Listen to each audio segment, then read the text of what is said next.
नमस्कार, मी जीतरत्न पटाईत आणि प्रबुद्ध भारतच्या पॉलिटिकल पंचनामा या विशेष कार्यक्रमामध्ये तुम्हा सर्वांचं मनपूर्वक स्वागत. मित्रांनो, मी आज तुमच्यासमोर एक अत्यंत महत्त्वाचा विषय घेऊन आलो आहे आणि तो विषय म्हणजे दीक्षाभूमीचे मारेकरी कोण. 14 ऑक्टोबर 1956 रोजी डॉक्टर बाबासाहेब आंबेडकरांनी नागपूर येथे धम्मदीक्षा घेतली होती. आपल्या लाखो अनुयायांसह त्यांनी बुद्ध धम्माचा स्वीकार केला होता. ज्या ठिकाणी त्यांनी या बुद्ध धम्माचा स्वीकार केला होता ते स्थळ, ती जागा आज दीक्षाभूमी या नावानं जगप्रसिद्ध आहे. देशभरातून धम्मचक्र प्रवर्तन दिनाच्या निमित्तानं आंबेडकरी अनुयायी त्या ठिकाणी येत असतात, बाबासाहेबांना अभिवादन करत असतात. आंबेडकरी चळवळीसाठी ते एक अत्यंत महत्त्वाचं एक ऊर्जास्थान मानलं जातं.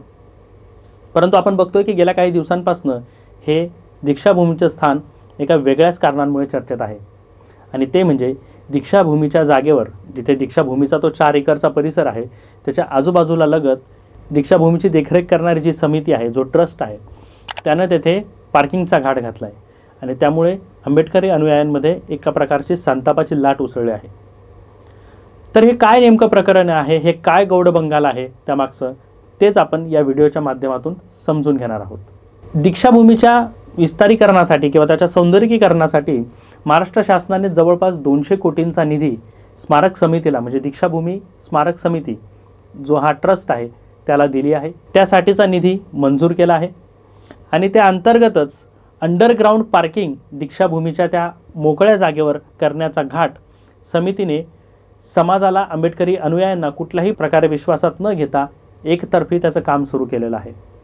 आणि काल त्या कामाच्या विरोधात एक मोठा जनाक्रोश आपल्याला रस्त्यावर उफाळून दिसून आला. याआधीसुद्धा अनेक दिवसांपासून समितीसोबत अनेक संघटना असतील, लोक असतील, ही चर्चा करत होते.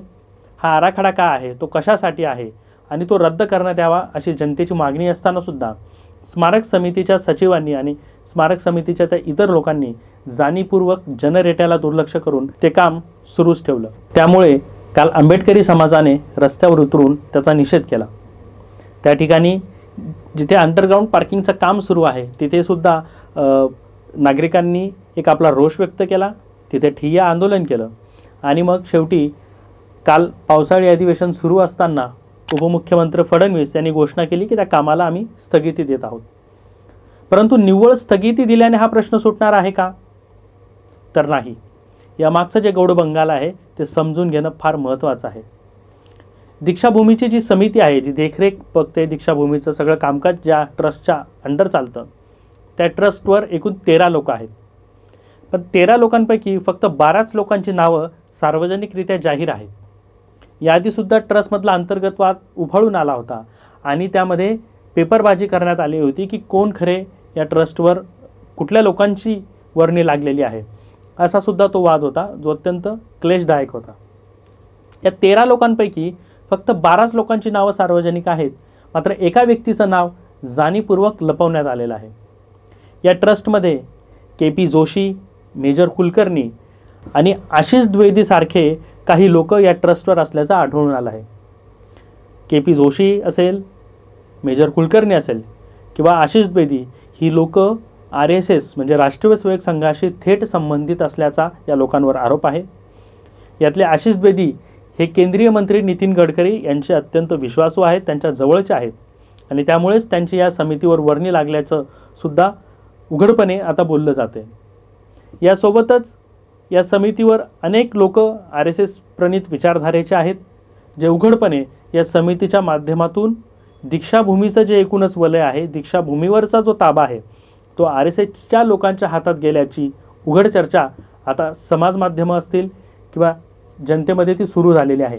कालच्या आंदोलनामध्ये सुद्धा RSS भगाव किंवा दीक्षाभूमीचं जे कामकाज आहे ती समिती हटवून जनतेच्या ताब्यात देण्यात यावी अशी सुद्धा मागणी मोठ्या मताने पुढे येत आहे. आंबेडकरी चळवळीतील किंवा बौद्ध धम्माच्या विकासासाठी, प्रचारासाठी भारतीय बौद्ध महासभा जी आहे, जी डॉक्टर बाबासाहेब आंबेडकरांनी स्थापन केली होती आणि जी आत्ता ज्याचे कार्याध्यक्ष भीमराव यशवंत आंबेडकर आहेत, त्यांच्या भारतीय बौद्ध महासभेकडे दीक्षाभूमीचं कामकाज दिलं जावं अशी सुद्धा मोठ्या प्रमाणात मागणी आता जनतेतून होते. या सगळ्या प्रकारामध्ये एक गोष्ट लक्षात घेण्यासारखी आहे ती म्हणजे दीक्षाभूमीच्या सुशोभीकरणाचा जो निधी आहे तो महाराष्ट्र शासनाच्या समाज कल्याण खात्यातनं 200 कोटी रुपये तिकडे वर्ग करण्यात आले. त्यामुळे या 200 कोटीवर नेमका डोळा कोणाचा आहे, कोणाकोणाची यामध्ये भागीदारी आहे, कोणाकोणाचं यामध्ये कमिशन ठरलेलं आहे, याविषयी सुद्धा आता जनतेच्या मनात प्रश्न निर्माण व्हायला लागले. या अंडरग्राऊंड पार्किंगला धरून अनेक प्रश्न आता निर्माण होत आहेत.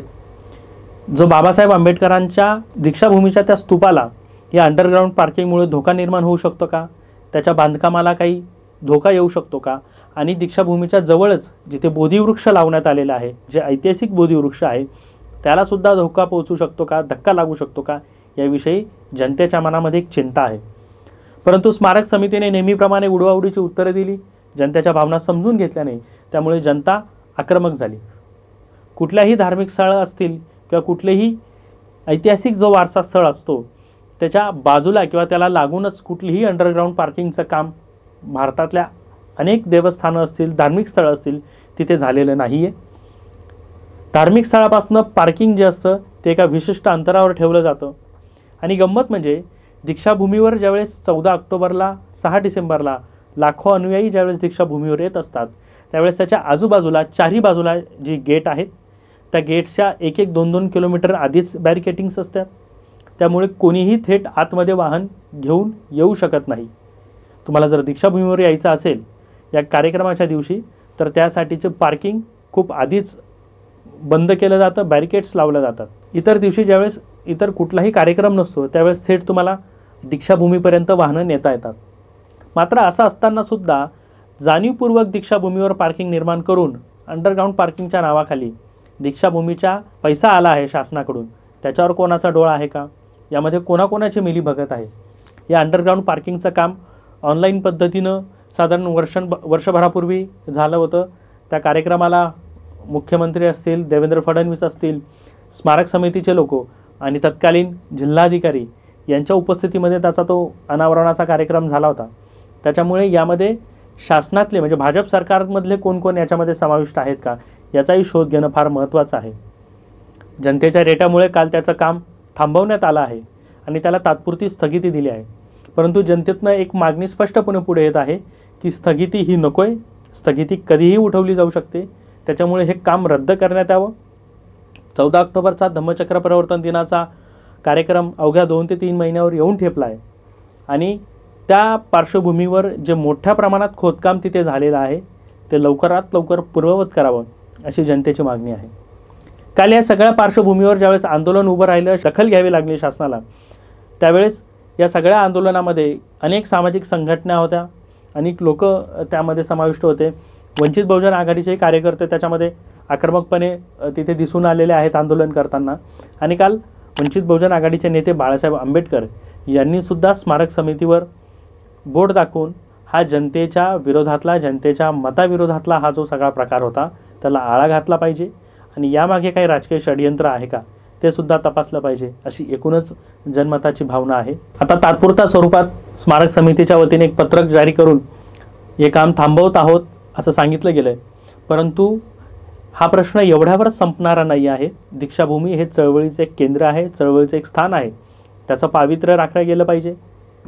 त्यासाठीचे निर्णय जनतेचा जनमत लक्षात घेऊन घेतला गेला पाहिजे. आणि जो ट्रस्ट हे देखभालीचं काम पाहतोय त्याला बरखास्त करून भारतीय बौद्ध महासभा जी बौद्धांच्या एकूणच सामाजिक सांस्कृतिक किंवा धम्मवाढीसाठी एक काम करणारी एक मोठी ही संघटना आहे जी देशभरामध्ये काम करते, तिच्या नेतृत्वात दिलं गेलं पाहिजे. आपण बघतोय की भारतीय बौद्ध महासभेच्या अंतर्गत मुंबईतील चैत्यभूमीसुद्धा आहे आणि जेथे दरवर्षी नव्हे तर दररोज हजारो लाखो लोक येत असतात. कार्यक्रम 6 डिसेंबरचा तिथे खूप मोठा होत असतो, त्याचं व्यवस्थापन भारतीय बौद्ध महासभा बघते. आणि आजतागायत कुठलाही वाद किंवा कुठलाही जनतेच्या इच्छेविरुद्ध कुठलंही त्यावर लादले गेलेलं नाही. त्याच्यामुळे एक मोठी मागणी या निमित्तानं पुढे येते. आपल्याला काय वाटते याविषयी कमेंट बॉक्समध्ये कमेंट करून नक्की कळवा. धन्यवाद.